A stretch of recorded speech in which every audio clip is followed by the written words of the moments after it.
हर हर महादेव, जय सीताराम। आज हम सब जानेंगे इष्ट कौन होते हैं। ठीक है, इष्ट की पहचान कैसे करें, इष्ट के बाद किसकी पूजा होती है, इष्ट को कैसे भोग दें और क्या भोग लगाएं। तो सबसे पहले हम लोग जान लेते हैं कि इष्ट किसे कहते हैं। ठीक है, तो जो इष्ट होते हैं, जो भी बच्चे पूजा करते हैं, जो भी व्यक्ति पूजा करता है और बहुत ज़्यादा पूजा करता है, उससे इष्ट नहीं प्राप्त होते। इष्ट उन बच्चों के भी होते हैं जो बच्चे पूजा बहुत कम करते हैं, लेकिन हम लोगों को पहचानने नहीं आता है कि इष्ट कौन है।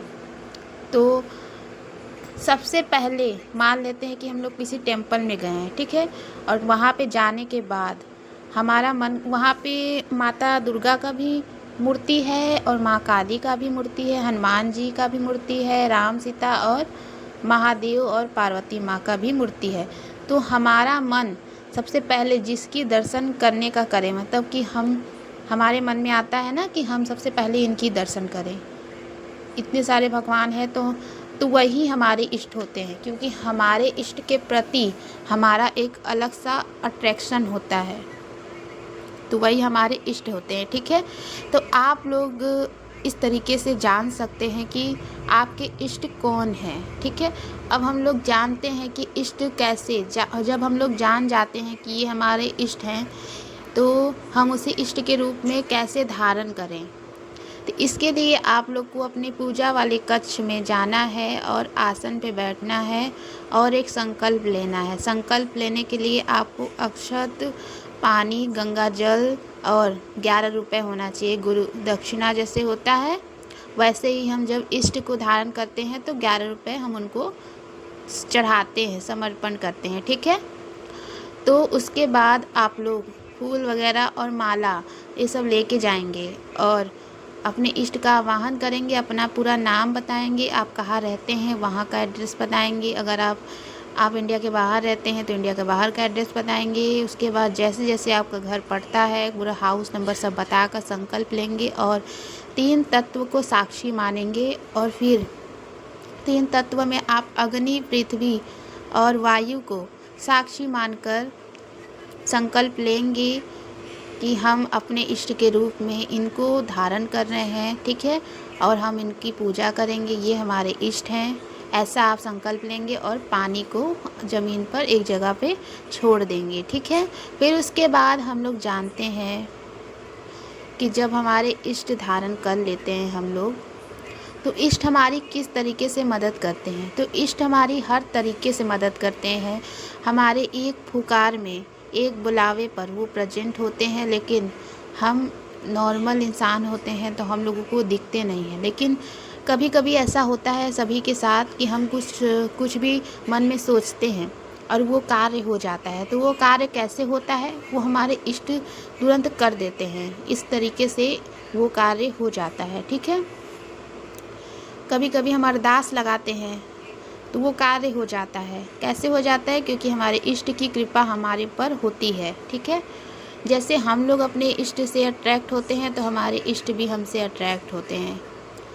अब हम लोग जानते हैं कि हम अपने इष्ट को भोग कैसे लगाएं। तो उसके लिए आप लोगों को संकल्प लेना है कि संकल्प आपको एक ही जैसे लेना है, मतलब पानी, अक्षत, चावल और 2 रुपये का सिक्का या 11 रुपये का सिक्का। नोट नहीं होना चाहिए, सिक्का ही होना चाहिए। 11 रुपये का सिक्का मतलब कि 1 एक एक का ले सकते हैं 11, या तो 2 का ले सकते हैं और 1 ले सकते हैं। 5 का नहीं लेना है। उसके बाद आप लोग संकल्प लेंगे कि हम लोग जब भी आपके पास टाइम मिलता है 1 महीने का भी ले सकते हैं। अगर आप अपने इष्ट को ज़्यादा से ज़्यादा स्ट्रॉन्ग बनाना चाहते हैं और ज़्यादा कार्य उनसे लेना चाहते हैं, करवाना चाहते हैं, तो आप लोग ऐसा संकल्प लीजिए कि हम लोग हफ्ते में 1 दिन आपको भोग लगाएंगे। ठीक है, और वो दिन आप बोलेंगे और फिर संकल्प लेंगे और संकल्प में आप लोग बोल देंगे कि अगर कभी भोग नहीं लगा पाए और कभी भूल चूक हो गई तो आप क्षमा करेंगे और दंड नहीं देंगे और हमको समझाएंगे और सही रास्ते पे ले आएंगे। अगर कोई गलती हो रही है या फिर हम पूजा से भटक रहे हैं तो आप हमको सही रास्ते पे ले आएंगे और हम लोग सही से पूजा करें। कभी भूल हो गई तो माफ़ कर दीजिएगा, सपने के माध्यम से बताइएगा। ऐसा संकल्प लेंगे और फिर हम लोग संकल्प लेकर पानी को वहीं पर छोड़ देंगे। फिर हम लोग हफ्ते में जिस दिन भी डिसाइड करेंगे, जिसके पास जैसे टाइम है। बहुत बच्चे संडे को भोग लगाते हैं, तो आप लोग जब एक दिन का टाइम दे देंगे तो उस दिन आप लोग अपने इष्ट का भोग लगाएंगे। अब भोग में आप माता दुर्गा हैं तो आप लोग उनको घर पे बना के भी लगा सकते हैं, ठीक है, हलवा पूरी का भोग। और उसके बाद या तो आप लोग सबसे सिंपल सा भोग जो होता है वो लौंग और बतासे का भोग होता है, जिसको अगर आप लोग देते हैं तो इष्ट की कृपा तो रहेगी ही रहेगी, और आपके ऊपर कभी भी नकारात्मक ऊर्जा और आपके घर में भी और आपके ऊपर हमेशा सभी ग्रह आपके अच्छे रहेंगे और भूत प्रेत तंत्र ये सब सभी चीज़ें आप लोगों से दूर हो जाएंगी और आप लोग अपनी लाइफ में तरक्की करेंगे। इष्ट की कृपा होती है तो ये सब होता है कि हम अपनी लाइफ में तरक्की करते हैं, आगे बढ़ते जाते हैं, उन्नति प्राप्त करते हैं। कोई नहीं रोक पाता, कोई ग्रह रोक पाता है और ना ही कोई इंसान, क्योंकि हम लोगों के बहुत सारे दुश्मन होते हैं। तो इष्ट की कृपा आप सब प्राप्त करिए, ठीक है। माता दुर्गा अगर इष्ट हैं तो आप लोग उनके लिए श्रृंगार का सामान उनको जाके चढ़ाइए। बालाजी अगर आपके इष्ट हैं तो आप लोग उनको चोला चढ़ाइए, ठीक है।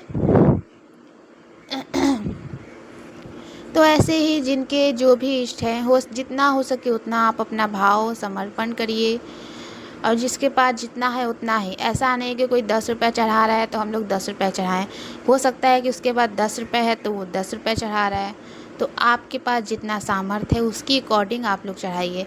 अगर आपका सामर्थ्य है कि आप लोग लौंग बतासे से ज़्यादा चढ़ा सकते हैं तो आप लोग चढ़ाइए, ठीक है। लेकिन घर पे बना हुआ प्रसाद ज़्यादा अच्छा होता है, और जिसका सामर्थ्य कम है वो उसके अकॉर्डिंग भी चला सकता है। ऐसा नहीं कह सकते कि भगवान सिर्फ भोग के लिए आते हैं, हाँ, लेकिन भोग लगाने से वो प्रसन्न होते हैं और उनकी कृपा हम लोग को प्राप्त होती है। लेकिन भोग कैसे लगाना है ये आपको मैं बता चुकी हूँ। अब किस में लगाना है तो आप लोग कंडे में लगा सकते हैं, जो गाय का कंडा आता है उसमें आप लोग भोग लगा सकते हैं, ठीक है। गाय के कंडे में, आम की लकड़ी में और पानी में, कपूर में, इन 4 चीज़ों के द्वारा हम लोग देवता को, देवी को भोग प्रदान करते हैं, ठीक है, उनको भोग देते हैं। और वीडियो ना पसंद आया हो तो बताइएगा बेटा, कुछ भी दिक्कत परेशानी हो रही है तो बता दीजिएगा, तो मैं आप लोग को बता दूँगी, ठीक है। सभी बच्चों के ऊपर महामाई की कृपा प्राप्त हो, सभी बच्चों को सबके भंडारे महामाई भरती रहें। आप लोग चैनल को लाइक करिए, सब्सक्राइब करिए, जय माता दी लिखिए, ठीक है, ताकि मैं आप सबके लिए और भी वीडियोस लेकर आ सकूं।